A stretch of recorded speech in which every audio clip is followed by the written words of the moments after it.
Oktyabrın 1-də gözlənilən hava şəraiti açıqlanıb. Milli Hidrometeorologiya Xidmətindən Lent.az-da verilən məlumata görə Bakıda və Abşeron yarımadasında bəzi yerlərdə arabir yağış yağacağı gözlənilir. Yarımadanın ayrı-ayrı yerlərində qısa müddətli leysan xarakterli olacağı, şimşək çaxacağı ehtimalı var, axşam tədricən kəsiləcək.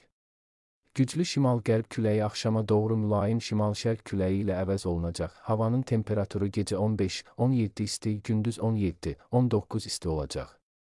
Atmosfer təzyiqi 762 mm civə sütunundan 767 mm civə sütununa yüksələcək. Nisbi rütubət 70-80 olacaq. Azərbaycanın rayonlarında bəzi yerlərdə arabir yağış yağacağı, şimşək çaxacağı gözlənilir. Ayrı-ayrı yerlərdə leysan xarakterli intensiv olacağı, dolu düşəcəyi, dağlıq ərazilərdə qara keçəcəyi ehtimalı var, bəzi yerlərdə arabir duman. Qərb küləyi bəzi yerlərdə arabir güclənəcək. Havanın temperaturu gecə 13-16 isti, gündüz 17-21 isti, dağlarda gecə 4-8 isti, gündüz 9-14 isti olacaq.